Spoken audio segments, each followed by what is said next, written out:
Well, good evening, everyone. Thank you for having me. I hope everyone can hear me. How to respond to a lot of this. First of all, on the bar, you said you admitted yourself that the bar had been set quite high. I would suggest, though, that the burden of proof is on the proposer rather than on us. It quite clearly says Islam is a religion of peace. I suggest you prove it. We've also been told here tonight when we opened that this debate must take place in the real world. Well, absolutely, yes, it must. It must take place in the real world. And I will describe what Islam is doing in the real world. We can sit and we can debate theocracy day in, day out. We will never agree. We can debate, is there a God, isn't there a God, is the Quran real, isn't it? None of it actually matters. What matters is what happens in the real world, as my opponent quite rightly said. My side of the argument is regularly told that we've heard it again tonight, we were described somewhat as hate. We were told that we are demonizing Islam, whipping up fear of Islam. Not the first time I've been accused of this, probably won't be the last. But let me just say, and let's take this into the real world as we've been advised to do. Let me tell you what actually whips up fears of Islam. We take it from the top. 9/11, the London Underground bombings, Madrid, Mumbai, Mali, Bali, Northern Nigeria, Sudan, Afghanistan, Saudi Arabia, Iran, Yemen, Pakistan, death for apostasy, death for blasphemy, death for adultery, death for homosexuality, gender segregation, gender discrimination, unequal testimony between men and women in legal proceedings, child marriage, amputations, beheadings, imprisonment for being raped, anti-Semitism, burqas, execution, as I've said, for this, that and the other, the slaughter of Theo van Gogh on the streets of Amsterdam, death threats on the streets of London, butcher those who insult Islam, Muslim patrols in East London telling people they are entering Sharia control zones, polygamous marriages, marriage not requiring the consent of the bride. This is what causes fear of Islam. It is not me, it is not my colleagues on this side. What information on that point? If Islam and Muslims are responsible for the Muslim patrols, I'm not finished. I'm not. No, I'm not. I mean, let me speak on. But the point is that it is not I or my fellow debaters on this side who are causing fear of Islam. It is the actions of Muslims that are causing fear of Islam. That is the real world. That is where we actually live. Then we'll be told that this is just the extreme fringe of Islam. Well, let me have a look at Saudi Arabia. Saudi Arabia is the birthplace of Islam, the custodian of its holy sites. In Saudi Arabia, a woman is not allowed to drive. She is not allowed to leave the house without a mahram. She is not allowed to vote, although they've been incredibly generous by allowing some votes in the next elections. This is apparently the extreme fringe of people are executed for blasphemy, executed for apostasy. In Saudi Arabia, the birthplace of Islam, we'll be told that's the extreme fringe of Islam. No, it is not. Calling Saudi Arabia the extreme fringe of Islam is like calling the Vatican the extreme fringe of Catholicism. Sorry, it just doesn't work. Then we'll be told that we've misunderstood. Violent Muslims have misunderstood. Saudi Arabia has misunderstood. Iran, which stones people to death for adultery, has misunderstood. Yemen, which marries children at the age of 9, has misunderstood. Has there ever been a more spectacularly misunderstood religion than Islam? It seems that these nations who apply it as their laws, nations which have the Quran as their constitution, innumerable nations, where there is no free speech, where there is no freedom of religion, they've all got it wrong. They've all got it wrong. It's quite a spectacularly misunderstood religion.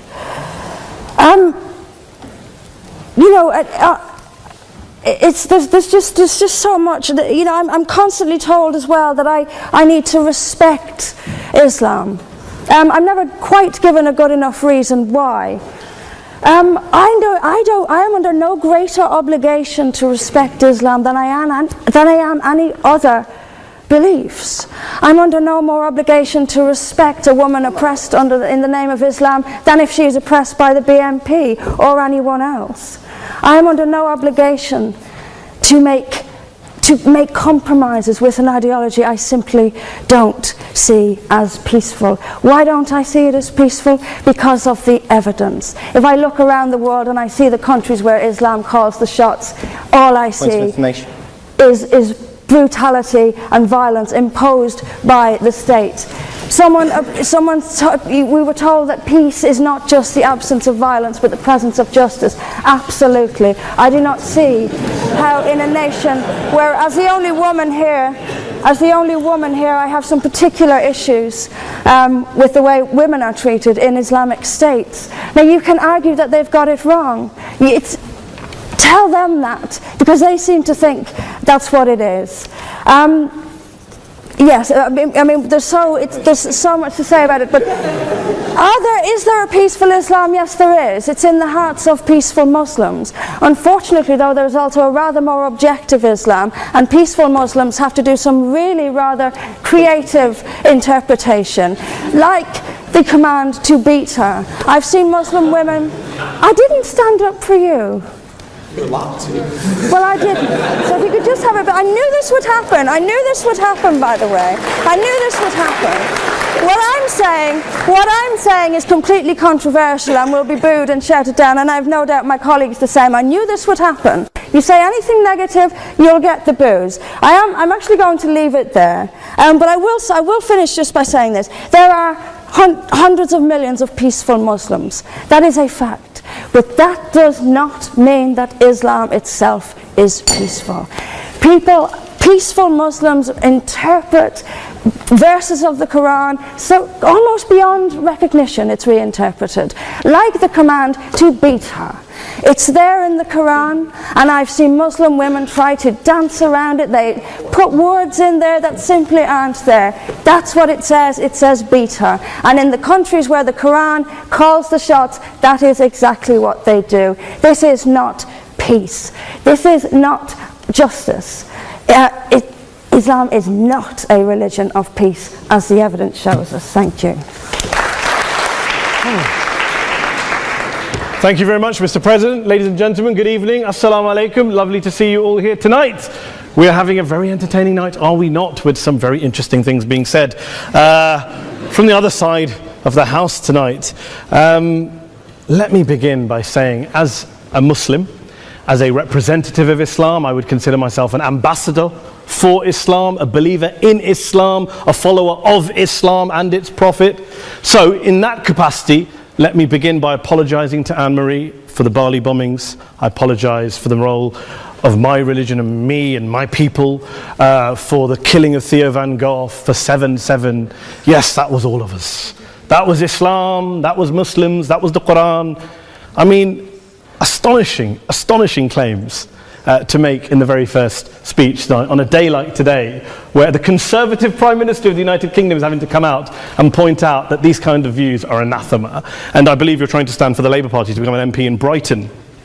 If you do, and you make these comments, I'm guessing you'll have the whip withdrawn from you, but then again, UKIP's on the rise, they'll take you, the BNP, they might have something to say about your views. This is what Mehdi Hassan always does. By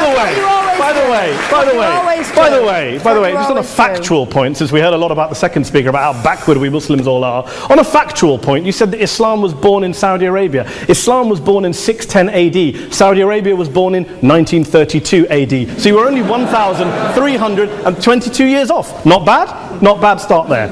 Talking of maths, by the way, a man named Al-Khawarizmi was one of the greatest mathematicians of all time, a Muslim, worked in the golden age of Islam. He's the guy who came up with not just algebra, but algorithms. Without algorithms, you wouldn't have laptops. Without laptops, Daniel Johnson tonight wouldn't have been able to print out his speech in which he came to berate us Muslims for holding back the advance and intellectual achievements of the West, which all happened without any contribution from anyone else other than the Judeo-Christian people of Europe. In fact, Daniel David Levering, the author of the Pulitzer Prize-winning historian and author of The Golden Crucible, points out that there would be no Renaissance, there would be no Reformation in Europe without the role played by Ibn Sina and Ibn Rushd and some of the great Muslim theologians, philosophers, scientists in bringing Greek texts to Europe. As for this being our university, I will leave that to the imagination as to who is our and who is there. I studied here too. An astonishing set of speeches so far making this case tonight. A mixture of just cherry-picked quotes, facts and figures, self-serving, selective, a farrago of distortions, misrepresentations, misinterpretations, misquotations.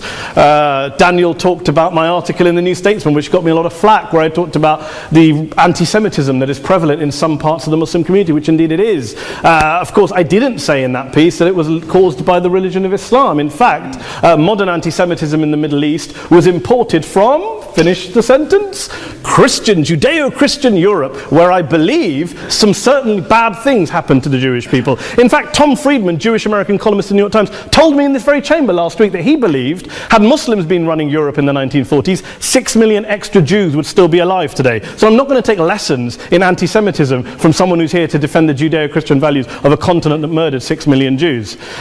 Moving swiftly on. Yes. Absolutely. Well, I'm about to make that point. No, I'm about to make that point. You're right. I agree with you. I agree with you 110%. That is my point. I don't think Europe is evil or bad. I'm a very proud European. I don't want to judge Europe on the basis, but if we're going to play this gutter game where we pull out the Bali bombing and we pull out examples of anti-Semitism in the Islamic community, then of course I'm going to come back and say, well, hold on. I mean, look, let's be very clear. Daniel here was a last-minute replacement for Douglas Murray, who had to pull out. And Douglas and I have a well-documented differences, but to be fair to Douglas, as to be fair to Anne-Marie and to Peter, Atheists see all religions as evil, violent, threatening. What the problem I have with Daniel's speech is that Daniel comes here to run this robust defense of Christianity, forgetting that his fellow Christians, people who said they were acting in the name of Jesus, gave us the Crusades, the Spanish Inquisition, the anti-Jewish pogroms, European colonialism in Africa and Asia, the Lord's Resistance Army in Uganda, not to mention countless arson and bomb attacks on abortion clinics in the United States of America to this very day. I would like a little bit of humility from Daniel first before he begins lecturing other communities and other faiths on violence, terror and intolerance. But, no thank you. Some water. But I would say this, to address the gentleman's very valid point here, I'm not going to play that game. I don't actually believe that Christianity is a religion of violence and hate because of what the LRA does in Uganda or what Crusaders did to Jews and Muslims in Jerusalem when they took back the city in the 12th or 13th or whatever century it was. I believe that Christianity, like Islam, like pretty much every mainstream religion, is based on love and compassion and faith. I do follow a religion in which 113 out of the 114 chapters of the Quran begins by introducing the God of Islam as a God of mercy and compassion. I would not have it any other way. I don't follow a religion which introduces my God to me as a God of war, as some kind of Greek God of wrath, as a God of hate and injustice. Not at all. As Adam pointed out, you go through the Quran and you see the mercy and the love and the justice. And yes, you have verses that refer to warfare and violence. Of course it does. This is not a motion about pacifism. I'm not here to argue that Islam is a pacifistic faith. It is not. Islam allows military action, violence in certain limited contexts. And yes, a minority of Muslims do take it out of that context. But is it religious? We talked about Woolwich. Daniel and Anne-Marie have suggested that it's definitely religion that's behind all of this. Well, actually, what I find so amusing tonight is we're having a debate about Islam, and the opposition tonight have come forward. We have a graduate in law, a graduate in modern history, a graduate in chemistry, and you know, I admire all of their intellects and their abilities, but we don't have anyone who's actually an expert on Islam, a scholar of Islam, a historian of Islam, a speaker of Arabic, even a terrorism expert or a security expert or a pollster, let alone to talk about what Muslims believe or think. Instead, we have people coming here, putting forward these views, putting forward these sweeping opinions. Listen to Professor Robert Pape of the University of Chicago, one of America's leading terrorism experts, who, unlike our esteemed opposition tonight, studied every single case of suicide terrorism between 1980 and 2005, 315 cases in total. And he concluded, and I quote, "There is little connection between suicide terrorism and Islamic fundamentalism or any of the world's religions. Rather, what nearly all suicide terrorist attacks have in common is a specific secular and strategic goal to compel modern democracies to withdraw military forces from territory that the terrorists consider to be their homeland." And the irony is, when we talk about terrorism, the irony is that the opposition and the Muslim terrorists, the Al-Qaeda types, actually have one thing in common. Because they both believe that Islam is a warlike, violent religion. They both agree on that. They have everything in common. Osama bin Laden would be nodding along to everything he's heard tonight from the opposition side. He agrees with them. The problem is that mainstream Muslims don't. The majority of Muslims around the world don't. In fact, a gentleman here started quoting all sorts of polls. Gallup carried out the biggest poll of Muslims around the world, of 50,000 Muslims in 35 countries. 93% of Muslims rejected 9/11 and suicide attacks, and of the 7% who didn't, they all, when polled and focus grouped, cited political reasons for their support for violence, not religious reasons. And as for Islamic scholars and what they say, well, Daniel talks about our University of Oxford. We'll go down to Oxford Centre for Islamic Studies, get hold of a man named Sheikh Afifi al-Akiti, who is a massively well-credentialed and well-respected Islamic scholar, who has studied across the world, who in the days after 7/7 published a fatwa denouncing terrorism in the name of Islam, calling for the protection of all non-combatants at all times, and describing suicide bombings as an innovation with no basis in Islamic law. Go and listen to Sheikh Tahir al-Qadri, one of Pakistan's most famous Islamic scholars, who published a 600-page fatwa condemning the killing of all innocents and all suicide bombings unconditionally without any ifs or buts. There's nothing new here. This is mainstream Islam, mainstream scholarship, which has said this for years. You don't go out and kill people willy-nilly in the high street or anywhere else, on a bus or a mall, based on verses of the Quran that you cherry-pick without any context, any understanding, any interpretation, or any commentary. Point of information. Please. What about stoning of women, for example, in such Well, It doesn't happen apparently. I didn't say it doesn't happen at all. I never said it didn't happen. I don't blame Islam. Yes, it's a very good point. And a lot of us are campaigning against that. And we're campaigning against it in the name of Islam. We're campaigning against it in the name of various interpretations of Islam. Anne-Marie comes and scares us with her talk of Sharia law. I would like to see the book of Sharia law. It doesn't exist. People argue over what Sharia law is. And you empower the extremists by saying there is only one version. You empower them all. I don't believe you took any interruptions, Anne-Marie, so I think you should stay there for a moment. Several countries. Here's what we're dealing with. Here's what we're dealing with. We are dealing, I took your point. Here we are dealing with a 1400-year-old global religion, followed by 1.6 billion people in every corner of the world, a quarter of humanity, of all backgrounds, cultures, ethnicities. And yet the opposition tonight wants to generalize, stereotype, smear, in order to desperately win this debate. And here's my question, if we're going to generalize and smear.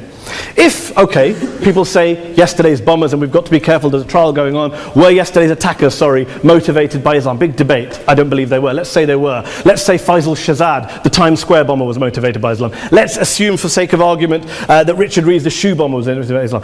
If Islam is responsible for these killings, if Islam is what is motivating these people, and Islam is therefore not a religion of peace, a religion of war, then ask yourself this question: why aren't the rest of us doing it? Why is it such a tiny minority of Muslims are interpreting their religion in the way that the opposition claim they are? Let's assume there are 16,000 suicide bombers in the world. There aren't. Let's assume there are for the sake of argument. That's 0.001% of the Muslim population globally. What about the other 99.99% of Muslims who the opposition tonight either ignore or smear? The reality is that the rest of us aren't blowing ourselves up tonight. The reality is that the opposition came here tonight not worried about the fact that me and Adam might pull open our jackets and blow ourselves up tonight because we're followers of a warlike warrior religion which wants to take over Europe and Daniel's university. The issue is this.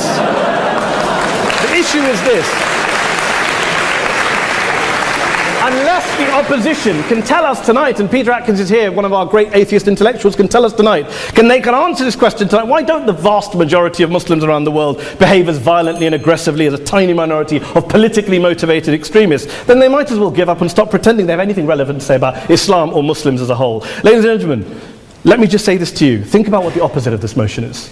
If you vote no tonight, think about what you're saying the opposite motion is. That Islam isn't a religion of peace, it's a religion of war, of violence, of terror, of aggression. That the people who follow Islam, me, my wife, my retired parents, my 6-year-old child, that 1.8 million of your fellow British residents and citizens, that 1.6 billion people across the world, your fellow human beings, are all followers, promoters, believers in a religion of violence. Do you really think that? Do you really believe that to be the case? They say that in the Oxford Union, the most famous debate was in 1933 when Adolf Hitler looked out for the result of the King and Country motion, where they voted against fighting for King and Country, and Hitler was listening out for the result. Well, tonight, 80 years on, there are two groups of people around the world who I would argue are waiting for the result of tonight's vote. There are the millions of peaceful, non-violent, law-abiding Muslims both in the UK, Europe, Asia, Africa and beyond, who see Islam as the source of their identity, as a source of spiritual fulfillment, of hope, of solace.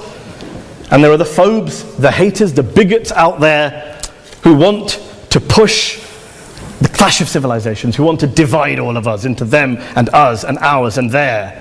Ladies and gentlemen, I urge you all not to fuel the arguments of the phobes and bigots. Don't legitimize their divisions. Don't legitimize their hate. Trust those Muslims who you know, who you've met, who you hear, who don't believe in violence, who do want you to hear the peaceful message of the Quran as they believe it to be taught to the majority of Muslims. The Islam of peace and compassion and mercy. The Islam of the Quran, not of Al-Qaeda. Ladies and gentlemen, I beg to propose this motion to the House. I urge you to vote yes tonight. Thank you very much for your time.